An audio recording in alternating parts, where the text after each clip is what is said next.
te adoramos con nuestra alma y con nuestro corazón.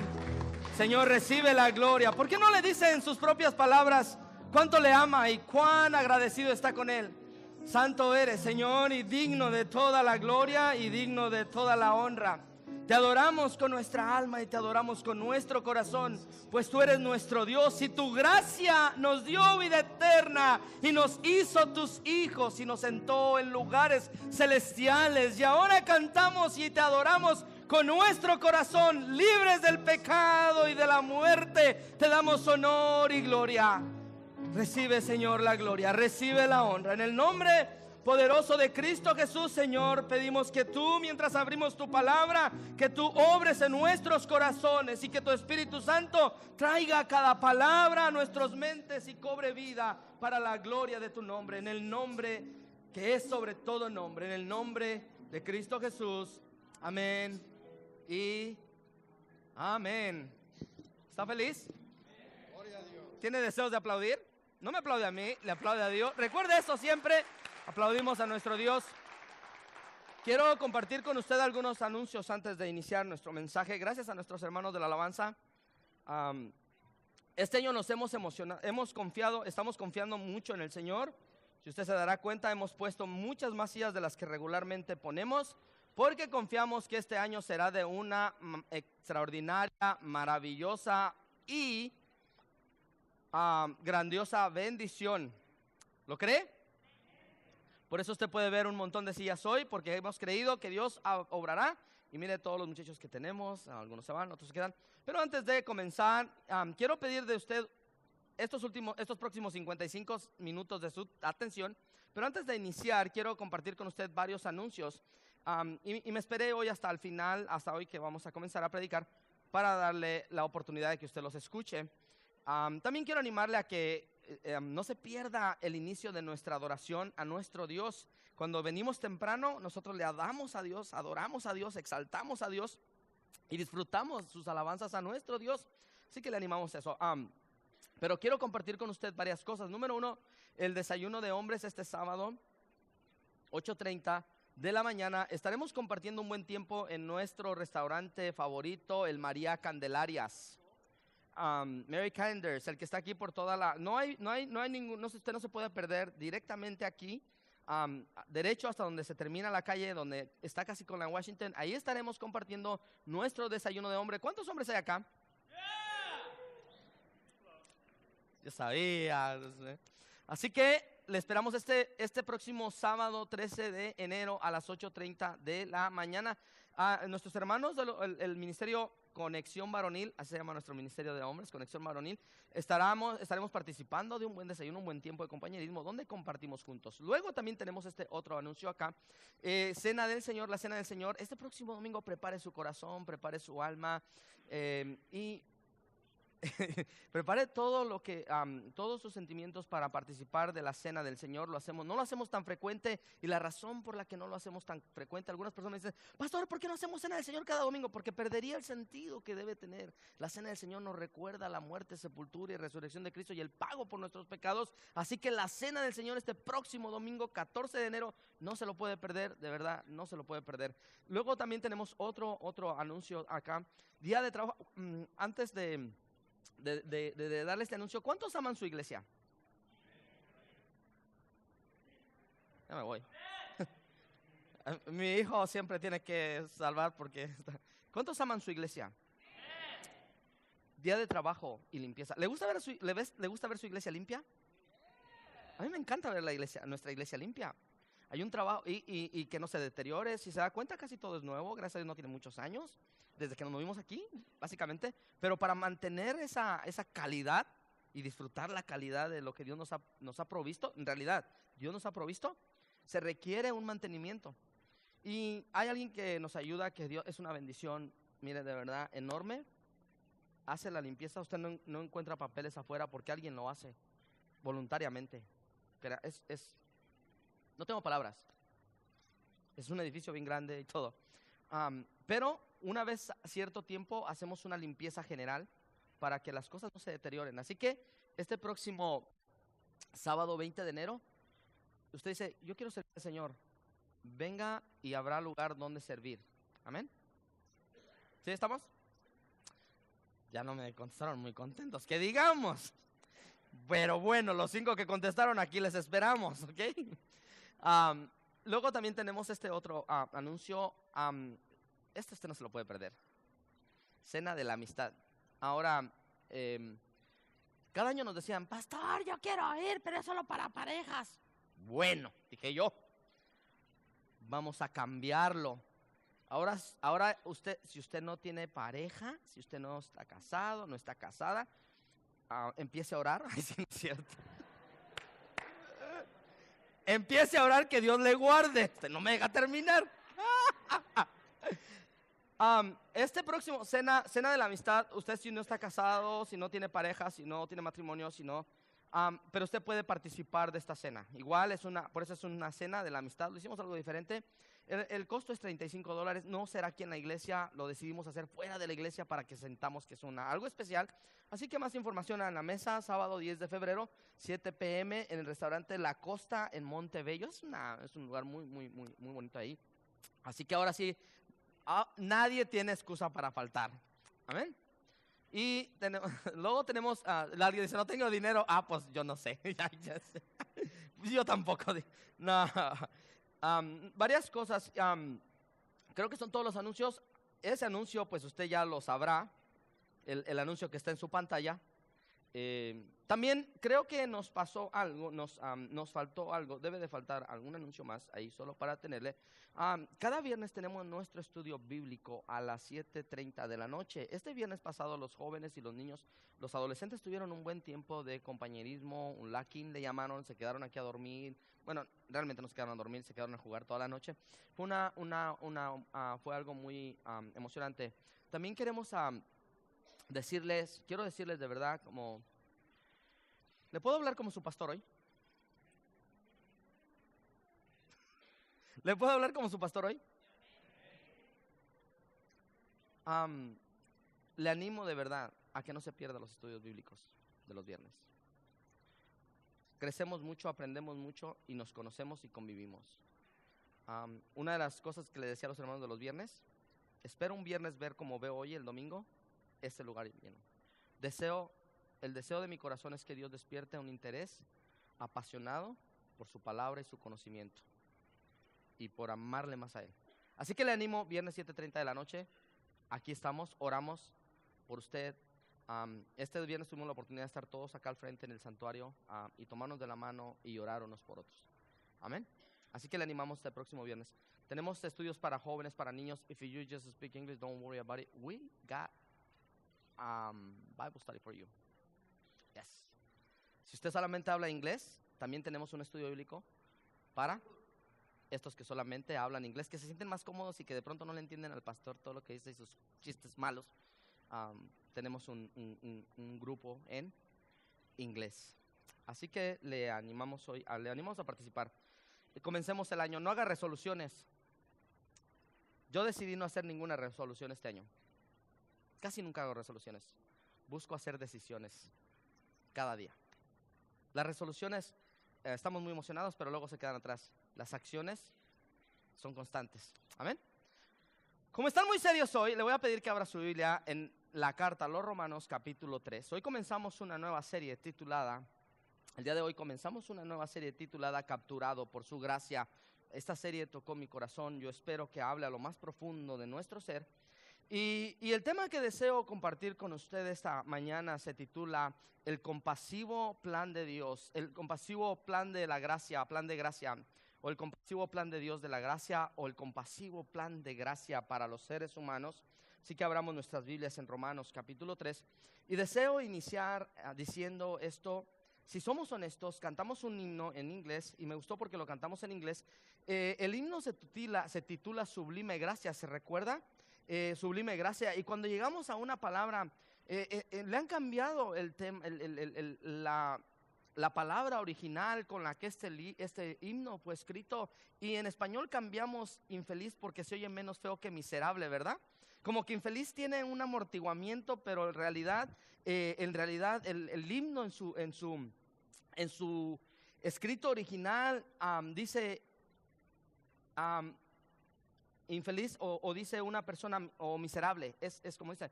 Y el diccionario define esta palabra como miserable. Se lo puse en inglés, se lo puse en español. El diccionario define miserable como una persona o infeliz, como dice el himno. ¿Se acuerda cuando dice sublime gracia que el Señor nos dio, que a un infeliz salvó? Realmente el original dice que a un miserable salvó. En inglés, ¿cómo? ¿Alguien me puede decir esa palabra en inglés? Wretch. Ya, gracias. Hay palabras que no puedo pronunciar porque usted sabe. La definición para eso significa es una persona miserable, uno profundamente infeliz, uno hundido en el vicio o en la degradación, una persona vil. Cuando usted canta ese himno, usted lo canta que a un infeliz salvó. Todo eso está diciendo. Gracias. Que a este infeliz salvó. Ahora, en nuestra cultura del pensamiento positivo, nos alejamos de tales términos. Pero el que escribió este himno en el año 1770 y algo, 50 y algo, se llamaba John Newton. Él sabía mejor y amaba el dulce sonido de la gracia, porque durante todo el tiempo había experimentado la miseria del pecado. Escuche cómo él describió su vida. El autor de ese himno, el autor de Sublime Gracia, él dice: mi vida diaria fue un curso de la más terrible blasfemia y profanación. No creo que desde entonces se haya encontrado tan audaz blasfemo como yo. No contento con blasfemias y las maldiciones comunes, inventé diariamente otras nuevas. No solo pequé con una gran mano, sino que hice mis estudios para tentar y seducir a los demás en cada ocasión. Y dicen en una carta que él escribe: durante una de sus primeras temporadas en un velero, Newton se deprimió tanto y se enojó tanto que pensó en suicidarse, y luego pensó seriamente en asesinar a su capitán. En una carta escrita en 1754 dijo que antes de cumplir 20 años nunca había pasado una hora en compañía de nadie sin tratar de corromperlo. Newton se identificó con el apóstol Pablo. Ambos estaban convencidos de que eran el primero de los pecadores. Y el apóstol Pablo dice en 1 Timoteo, dice: aún habiendo sido antes yo blasfemo, perseguidor y agresor, sin embargo se me mostró que la misericordia de Dios. ¿Sabe?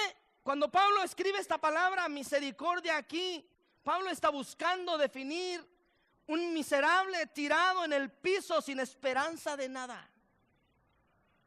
Estas palabras en la época que nos ha tocado vivir el pensamiento positivo y el autocontrol y el autosuficiencia, ¿sabe?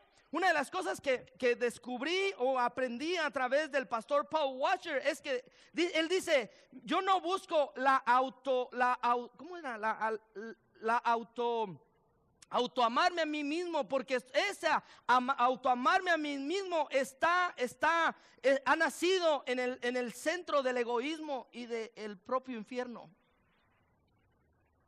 o autoaceptarnos. Pero Pablo dice que él era uno de los primeros, y un escritor en su libro Brevario del Pecado, el teólogo Cornelius Plantinga, hoy le voy a mencionar varios teólogos que yo leo, advierte contra cualquier consideración de la gracia que no comience con la realidad del pecado. Mire, hablar de la gracia sin pecado es trivializar la cruz de Jesucristo. Por lo tanto, es abaratar la gracia de Dios que siempre nos viene a precio de sangre. Mis queridos, ¿de qué habíamos pensado que se trata la tortura y el sufrimiento del Gólgota? Cuando pensamos en eso, ¿de qué pensamos? Mis queridos, hablar de la gracia sin mirar la fuente o sin mirar de frente a estas realidades, sin el reconocimiento doloroso y honesto de nuestro propio pecado y sus efectos, es reducir el tamaño de la gracia a un mero elemento decorativo de la música. En resumen, para la iglesia, ignorar, eufeminizar o silenciar la realidad del pecado es cortar el nervio del evangelio, las buenas nuevas, porque la verdad sobria es que sin pecado el evangelio de la gracia se vuelve impertinente e innecesario y finalmente carente de interés. Así que permítame hablar por un momento sobre el preludio de la gracia que nos habla Romanos. Porque todos hablamos de la gracia y la gente realmente no entiende ni alcanza a ser capturado por la gracia de Dios. Antes de experimentar la gracia, antes de poder experimentar la gracia y ser capturados por la gracia, debemos tener un preludio. ¿Qué es lo que viene antes de que la gracia nos cautive? No podemos ser cautivados por la gracia de Dios si no podemos entender la gravedad de nuestro pecado. El preludio a la gracia de Dios se inicia con esto, con el reconocimiento de nuestro pecado. Usted no puede experimentar la gracia de Dios. Nunca podremos experimentar ni nunca pudiéramos ser jamás capturados por su gracia a menos que reconozcamos nuestro propio pecado. El apóstol Pablo nunca intentó en su vida degradar el problema del pecado. Él se describió a sí mismo como el último de los apóstoles. En 1 Corintios. Y él también se describió a sí mismo como el menos que el más pequeño de todos los santos. Y él dijo: yo soy el jefe de todos los pecadores. De los pecadores yo soy el primero. Cuando leo la vida del apóstol Pablo, me pregunto qué es lo que este hombre pudo experimentar para ser capturado de tal manera que pudo renunciar a la religión de sus padres, la ley y los profetas en cierta manera. Reconocer nuestro pecado es el preludio de la gracia. Usted y yo no podemos experimentar nunca el perdón y la gracia de Dios a menos que reconozcamos que somos pecadores y estamos en una miseria. El pecado, escuche esto, el pecado no es una palabra popular. Tal vez evoca imágenes de predicadores fundamentalistas enojados que parecen más decididos a condenar y a juzgar que buscar el perdón y la gracia. Tal vez la palabra ha sido utilizada para manipularlo a usted y obligarlo a portarse como ellos quieren que se comporte, o posiblemente la palabra pecado ha sido el tema de broma para mucha gente y ha perdido la gravedad de lo que el pecado realmente es. Solo a medida que avanzamos más allá de estos puntos de vista distorsionados sobre el pecado, podemos reclamarlo como un vocabulario esencial que abre la posibilidad del perdón, la redención, las relaciones renovadas con nuestro Padre Celestial. Mis queridos, escúchenme por favor. El pecado se combina con una teología correcta. Si se combina con una teología correcta de la gracia, para aquellos que me van a estar escuchando durante esta serie mucho la palabra teología. Teología no significa que es una palabra tan alta que usted no puede entender. Teología significa el conocimiento de Dios, el estudio de Dios, el acercarse a Dios. Por eso le digo, el pecado cuando se combina con una teología correcta de la gracia, el pecado es una fuente de esperanza. Y de seguro se me queda viendo, ¿cómo el pecado es una fuente de esperanza? Pablo sabía que todos nosotros habíamos fallado, y él dice: por cuanto todos pecaron. Todos. Aquí en Romanos 3, que leeremos en un momento, Pablo enlaza una serie de citas del Antiguo Testamento que acusan a todos los hombres de ser culpables. Y yo escribí acá, es como un mosaico de 14 fragmentos y 14 afirmaciones que cita 7 pasajes del Antiguo Testamento, una en Eclesiastés, 5 veces los Salmos y una en Isaías. Y en en estos versículos que vamos a estudiar esta mañana, Pablo, 9 veces Pablo cita o Pablo usa las palabras ninguno y todos para mostrar la universalidad de la humanidad. Mire cómo dice su Biblia. ¿Trajo su Biblia? Mire cómo dice su Biblia en Romanos capítulo 3, versículos 10. ¿Está?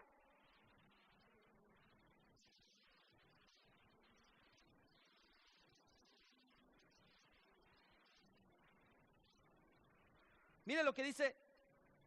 Como está escrito, no hay quien entienda. Dice, como está escrito, no hay ni uno, no hay justo, ni uno. No hay quien entienda. No hay quien busque a Dios.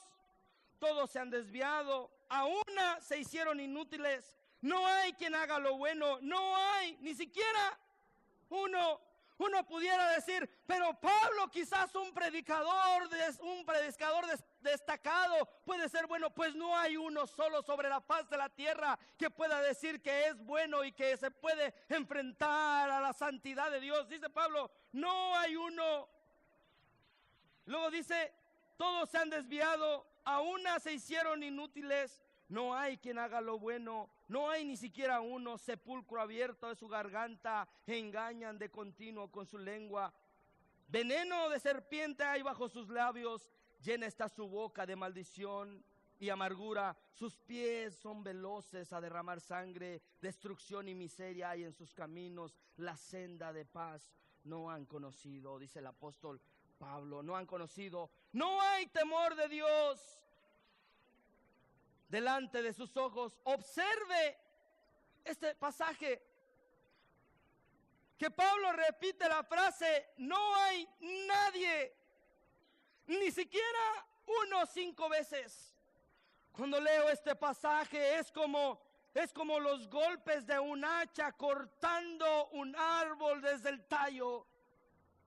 La palabra o las palabras del Antiguo Testamento, mis queridos, las palabras del Antiguo Testamento destruyen cualquier esperanza que el hombre pueda tener aparte de Dios. El carácter y la conducta del hombre demuestra que está enfermo, que tienen una enfermedad mortal, que es completamente pecaminoso. En términos teológicos llamamos a esto una depravación total. ¿Y qué le dieron, pastor? Si era una serie capturados por la gracia. Nuestra depravación total no nos hace tan malos como pudiéramos ser. Escuche esto. Nos afecta en todas las áreas, en todas nuestras áreas de nuestra humanidad.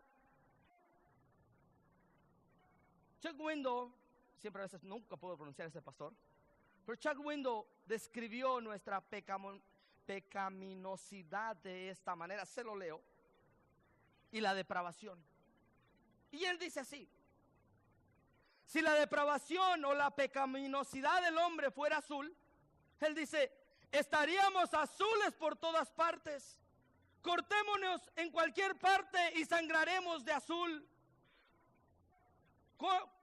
Corta nuestra mente y encontrarás pensamientos azules. Corta nuestra visión y hay imágenes azules llenas de codicia y de lujuria. Corta nuestros corazones y hay emociones azules de odio, venganza y lujuria. Recorte nuestras voluntades y encontrará decisiones y respuestas de azul profundo. ¿Sí entiende la idea? Espero que la entienda. Es decir, todos nosotros estamos contaminados por el pecado y le llama a la Biblia la depravación total. Es por eso que el preludio de la gracia es el reconocimiento que somos pecadores. Escuche esto, existe el peligro de hablar de la gracia sin antes entender el pecado. Pero existe un peligro correspondiente de contemplar el pecado sin comprender la gracia. Hace muchos años yo pertenecía, hace muchos años donde nos casamos mi esposa y yo, a una organización demasiadamente legalista.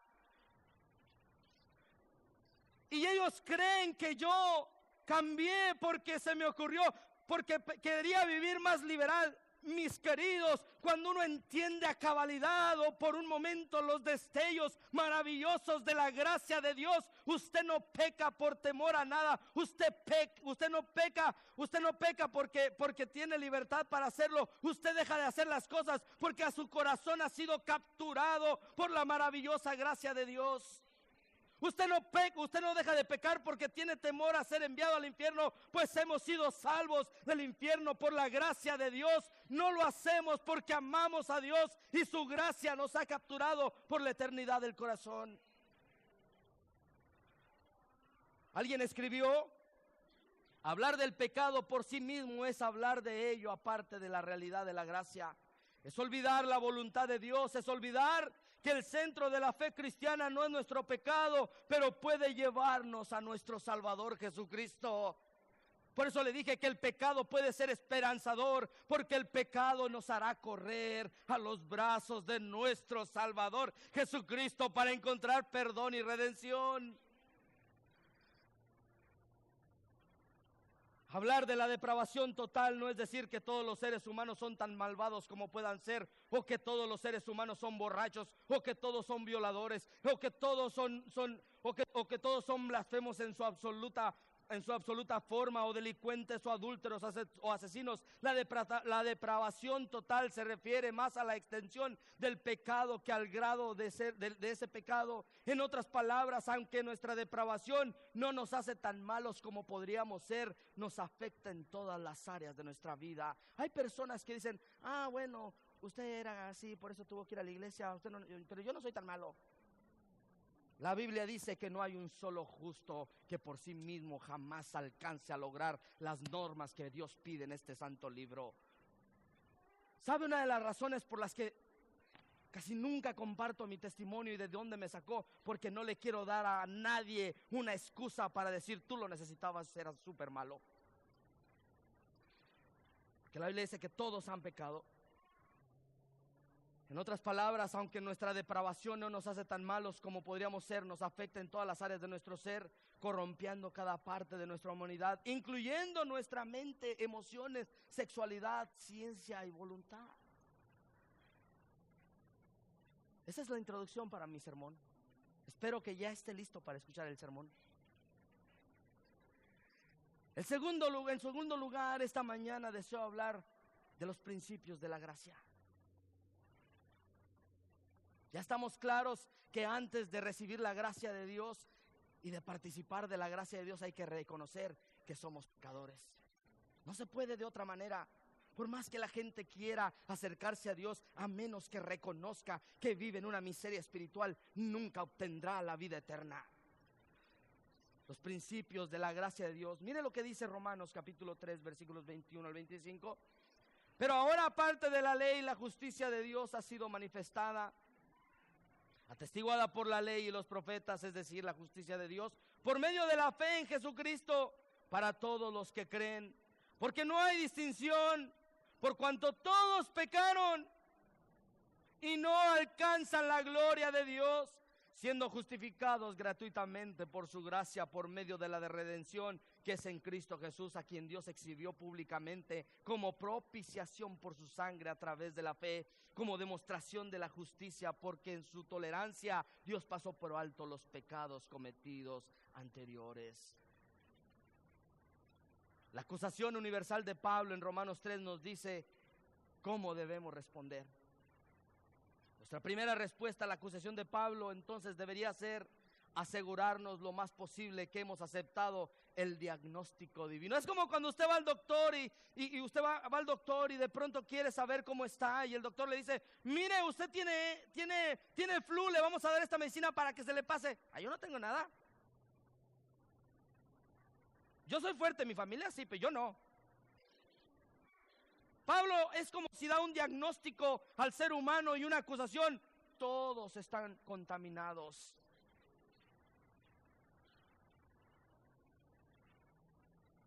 Deberíamos de responder. Y deberíamos de aceptar el diagnóstico divino de nuestra condición humana como verdadero. y que hemos huido del juicio de Dios o del juicio justo de Dios sobre nuestros pecados para el único refugio que hay.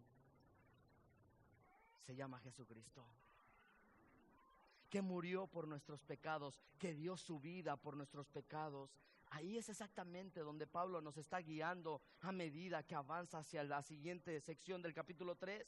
Alguien dijo esto sobre este versículo, el doctor Leon Morris sugiere que esta sección puede ser posiblemente el párrafo único más importante jamás escrito. Y otro teólogo, Donald Gray, superpuso un corazón sobre estos versículos. Es decir, él escribía corazones en esta porción de la escritura, porque él dijo, esta parte de la escritura, él dijo en sus notas, dijo que este pasaje no solo era el corazón de los romanos, sino también el corazón del Nuevo Testamento y el corazón de toda la Biblia, porque ahí es donde podían reconciliarse los seres humanos con Dios. Así que la pregunta más seria que debemos hacernos hoy en esta mañana: ¿cuáles son los principios de la gracia? ¿Cuáles son los principios o cuáles son los principios que los seres humanos necesitan para poder ser capturados por la gracia de Dios? Pablo aquí nos da 7 componentes o 7 principios para alcanzar esta gracia. En primer lugar, o antes de ir ahí, quiero decir, en primer lugar, que la gracia es aparte. La gracia es aparte de las obras. ¿Sí entiende esa palabra? La gracia es aparte de las obras. ¿Sabe qué me he encontrado en muchas iglesias evangélicas? Hay personas que me dicen, ¿por qué no hacemos esto, pastor? ¿Por qué no hacemos esto? ¿Por qué no ayudamos aquí? Y hay que ayudar, por supuesto. Pero mucha gente busca satisfacer y sentirse bien consigo mismo, quizás regalando comida, quizás dando esto, pero nunca se enfrentan a la realidad de su pecado. La gracia es aparte de las obras. Las obras son buenas efectivamente, pero ninguna buena obra jamás le llevará al cielo. Nunca, jamás.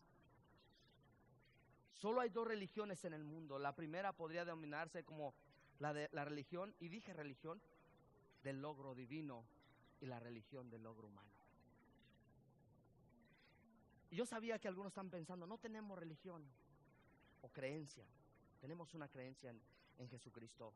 Pablo sabe por experiencia propia que los logros humanos, Pablo sabe por experiencia propia que los logros humanos no alcanzan los estándares de la santidad de Dios. ¿Usted sabe quién era el apóstol Pablo? Pablo se refiere a sí mismo: yo soy hebreos, de pura cepa, fui incircuncidado al 8º día, en cuanto a la ley irreprensible, fariseo de fariseos. A mí nadie me puede apuntar que yo no cumplía la ley, pero después él dice, fui el más blasfemo. ¿Que alguien me explique? Y Pablo dice que las obras, que la gracia es aparte de las obras. Mire lo que dice Pablo en Romanos 3:21. Pero ahora, aparte de la ley, que dice, la justicia de Dios ha sido manifestada, atestiguada por la ley y los profetas, pero es en Cristo Jesús. Y en Gálatas, mire lo que dice Pablo sobre las buenas obras. Pablo dice, no le estoy diciendo, vamos a hacer lo que sea, al cabo el pastor dijo que, whatever. Mis queridos, las buenas obras son el resultado de haber conocido a Jesucristo. Nosotros no obramos bien porque queremos alcanzar la salvación. Nosotros obramos por el resultado de la salvación que es en Cristo Jesús. Miren lo que dice Gálatas capítulo 2 versículo 16. Sin embargo, sabiendo que el hombre no es justificado por las obras de la ley, sino mediante ¿qué? La fe en Cristo Jesús. Mire, el Nuevo Testamento abunda en recordarnos, en recordatorios de la gracia de Dios y que está separada de las obras. Es decir, que no hay nada bueno que usted y yo podamos hacer para alcanzar la bendita salvación. Nada. Efesios capítulo 2 versículos 8, un versículo muy conocido, ¿cómo dice?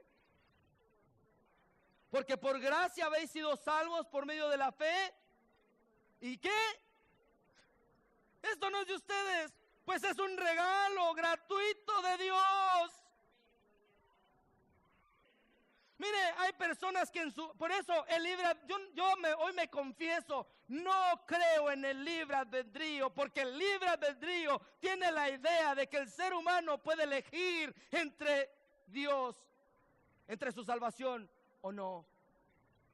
Una vez hubo libre albedrío en el cielo. ¿Y sabe qué sucedió con ese libre albedrío? Arrastró a la tercera parte de los querubines, de los ángeles. Los arrastró ese libre albedrío. Y una vez hubo libre albedrío en Edén y arrastró a la humanidad a la contaminación del pecado en el cual hoy nos encontramos.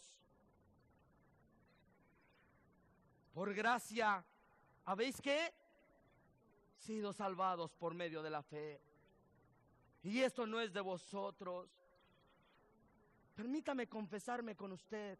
Yo no voy al cielo porque predico esto cada domingo y me paro en este púlpito. Yo voy al cielo por la obra de mi Salvador en la cruz del Calvario. Deposité mi esperanza, mi confianza en Él para perdón de mis pecados. Me di cuenta que mi vida estaba hundida en el pecado. Y la única manera de ser libre fue correr al único refugio que podía encontrar. Ese refugio se llama Jesucristo. Y me abrazó y me adoptó y me dio un nuevo nombre y me hizo su hijo. Y por la fe, no por las obras, por la gracia de Dios tenemos vida eterna.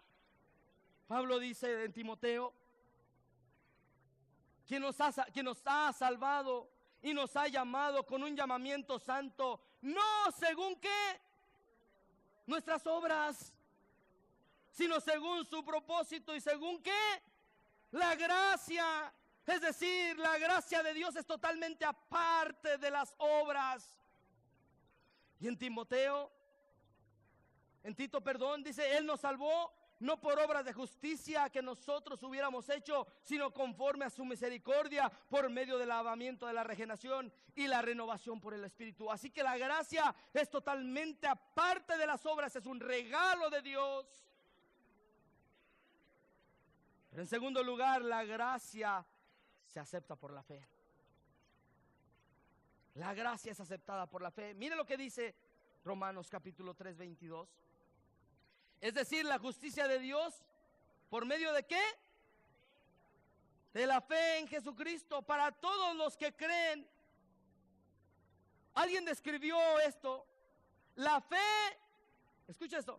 La fe es creer que Cristo es lo que dice que es y que hará lo que prometió hacer, luego esperar esto de Él. Esto lo escribió Charles Spurgeon. Romanos capítulo 5 versículos 1 dice, habiendo sido justificados por la fe, tenemos paz para con Dios por medio de nuestro Señor Jesucristo. Por tanto, habiendo sido justificados, ¿por qué? Por fe.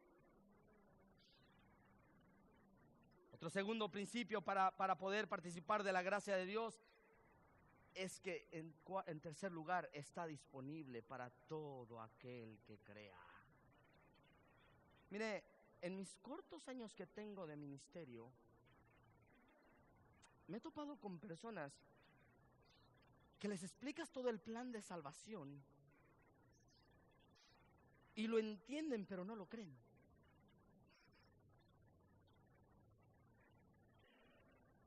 ¿Para quién es? ¿Para todo aquel? ¿Para quién está disponible esta gracia? Para el que cree. Para todo aquel que cree.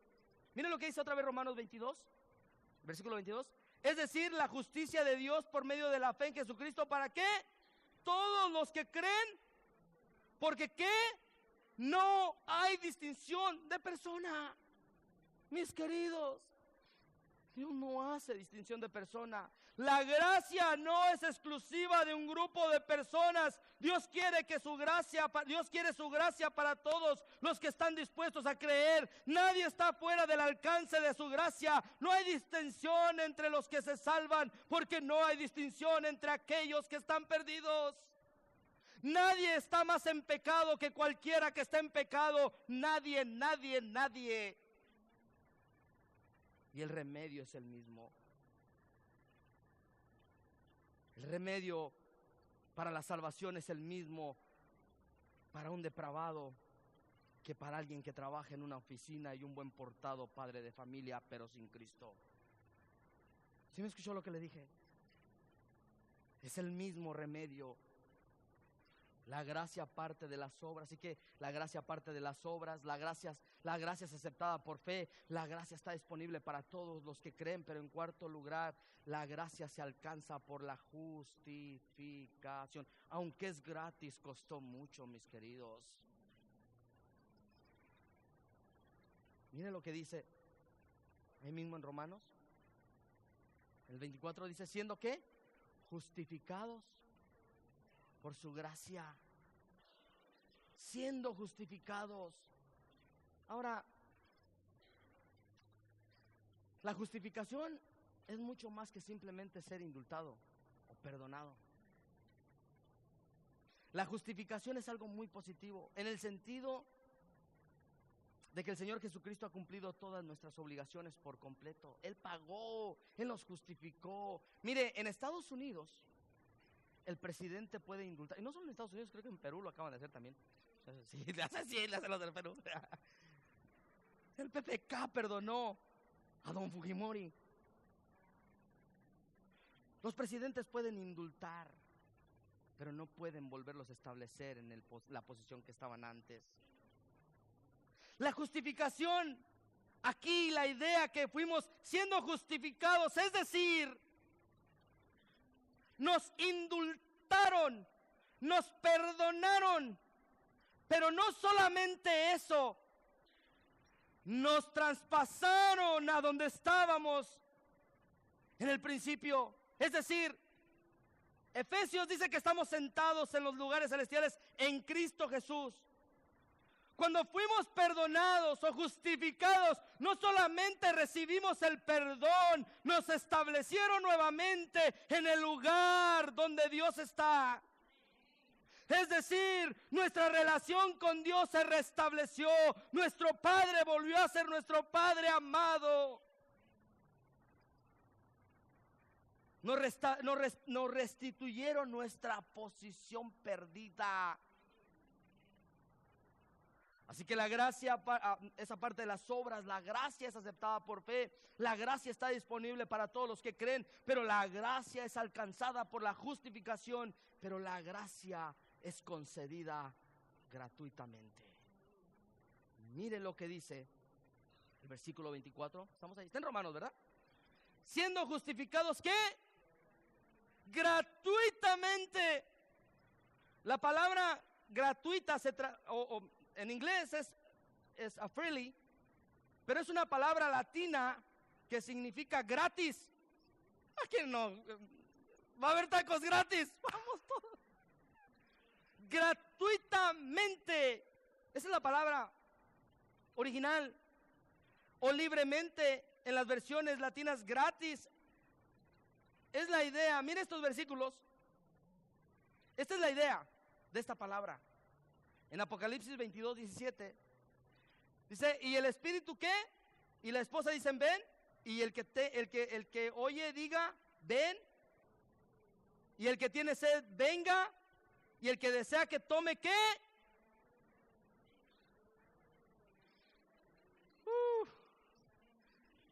Yo me emocioné tanto. Mire, es la invitación de Dios a todos los seres humanos. Vengan y beban del agua, de la vida, es gratis.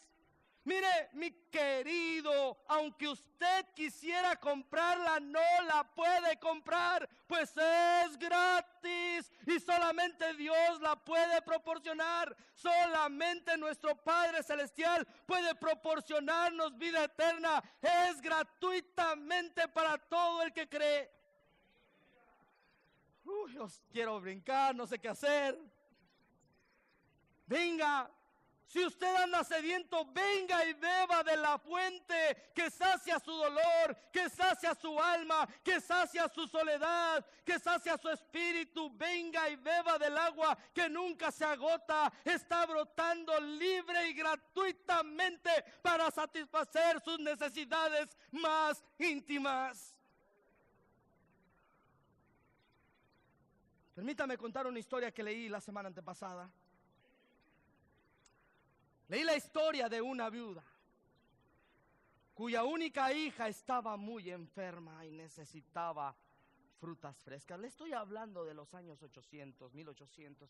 Perdóneme que me guste la historia, pero era invierno y las uvas y las naranjas eran caras y la viuda era pobre. Caminando por las calles de la ciudad, la mujer se encontró fuera del palacio real. Miró a través de la puerta y vio en el invernadero real grandes racimos de uvas y apetitosas naranjas. Mientras las miraba con nostalgia, la princesa del palacio con sus propias manos cortó para la viuda una magnífica canasta llena de frutas. Con manos temblorosas la viuda le ofreció el pago a la dama real, las pocas monedas de cobre que tenía en su bolso, pero recibió esta noble respuesta: señora, estas uvas no están en venta. Mi padre es el rey y él es demasiado rico para vender. Y además, usted es demasiado pobre para comprar. Puedes tener estas uvas gratis o no tenerlas. No sé si puede entender la analogía. Dios es el rey de los cielos y ofrece a cada ser humano la salvación gratis. O la ofrece o no la ofrece, pero Él la ofrece a todo aquel que cree en Él. Nuestro Padre es un rey y no vende. Él ofrece salvación gratuita por medio de Jesucristo. Es por eso que la gracia, esa parte de las obras, la gracia es aceptada por fe y la gracia está disponible para todos los que creen. La gracia es alcanzada por la justificación y la gracia es concedida gratuitamente, pero es adquirida mediante la redención. Mire lo que dice el versículo 24. Aún estamos ahí, siendo justificados gratuitamente por su gracia. ¿Por medio de qué? De la redención. Cuando pienso en este término, cuando uno estudia, cuando uno va al seminario, uno aprende muchas cosas. Y una de las cosas que aprendí es este término de redención, que se me quedó grabado en lo más profundo de mi corazón y capturó mi alma y mi ser. La idea aquí de la redención, la idea de la redención tiene que ver con alguien que va al mercado y compra frutas o compra los víveres y los pone en una canasta, es decir, pagó el precio por cada cosa que necesitaba o que él quería. La idea aquí es una idea comercial. Esto es lo que viene a mi mente. Es como si Jesucristo, mi amado Salvador, vino a esta tierra, al mercado de los pecadores, y comenzó a poner en su cesto a cada uno de ellos. Pagó el precio por nuestros pecados, es decir, éramos esclavos del pecado y de la muerte, pero Cristo con su muerte, con su redención, pagó el precio por mi pecado y ahora le pertenezco a Él y estoy en su regazo.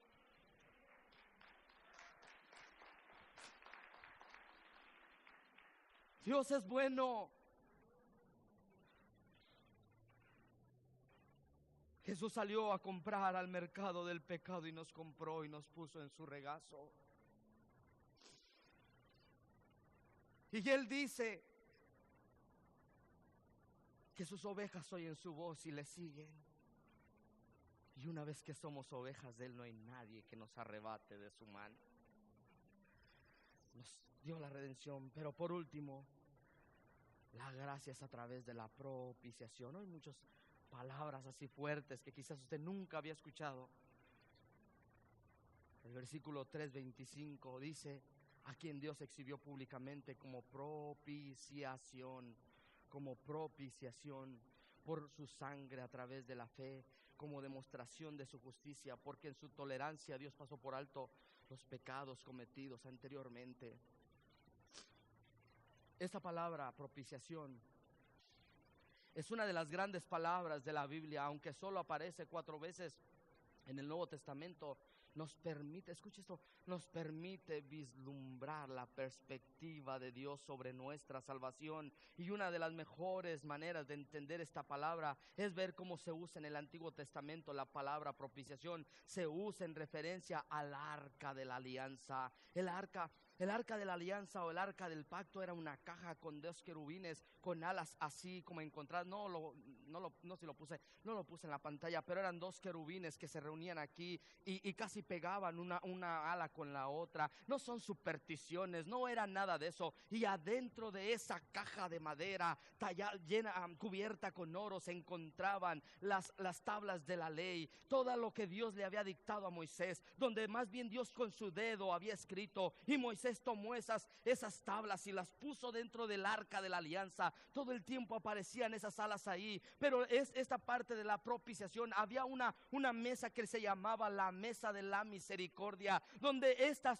tablas estaban ahí. Pero estas tablas, cuando los seres humanos o cuando los israelitas veían estas tablas y esos querubines, cuando los veían ellos, lo único que les recordaba que eran pecadores. Y cada vez que Dios miraba a esas tablas y a esos querubines, lo que Dios veía era que el hombre era incapaz de cumplir lo que estaba escrito en la santa ley de Dios. Pero ahora la propiciación nuestra, y entonces me adelanté un poco. Entonces venía el sacerdote y una vez al año hacían un sacrificio, y el sumo sacerdote entraba hasta el lugar santísimo, y entonces partían el cordero y traía la sangre y derramaban la sangre en la mesa de la misericordia para recordar o para pagar el precio o para cubrir el pecado del pueblo una vez al año. Pero un día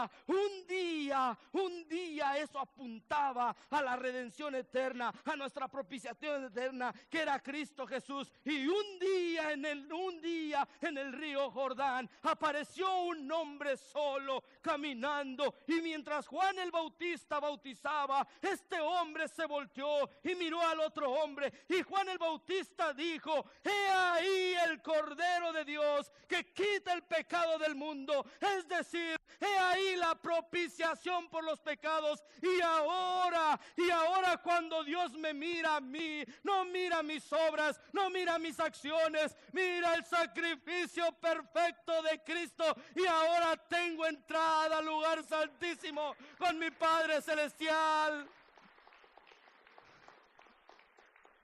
Si usted no queda capturado por esto, no sé por qué quedará capturado. Capturados por la gracia es entender que somos pecadores y que Dios envió a su Hijo a morir por nosotros. Él dio el pago por nuestros pecados. Él veía la ley de Moisés que cada uno de nosotros ha quebrantado. Le he dicho, y cierro mi Biblia y mis notas: Dios es amor, ¿cierto? Pero Dios no quebranta su carácter por amor. Escuche lo que le digo. Dios no quebrantó su carácter por amor.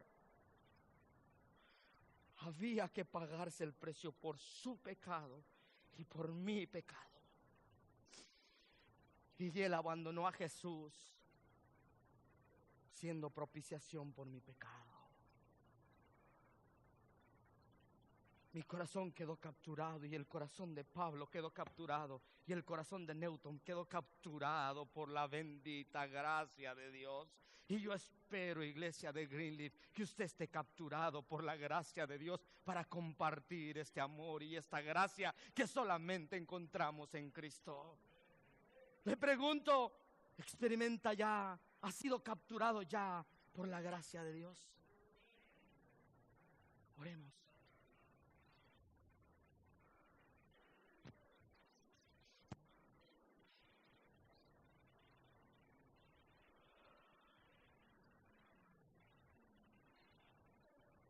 Padre, te damos gracias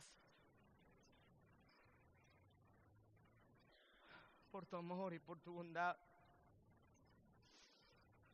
Al pensar en tu gracia, mi corazón queda capturado, Señor. antes esclavo del pecado y de las bajas pasiones. Hoy deseo ser capturado y ser esclavo de tu gracia. Si usted está en este lugar y nunca ha sido capturado por esa gracia, le invito a que hoy no le dé una oportunidad a Dios, se dé una oportunidad a usted.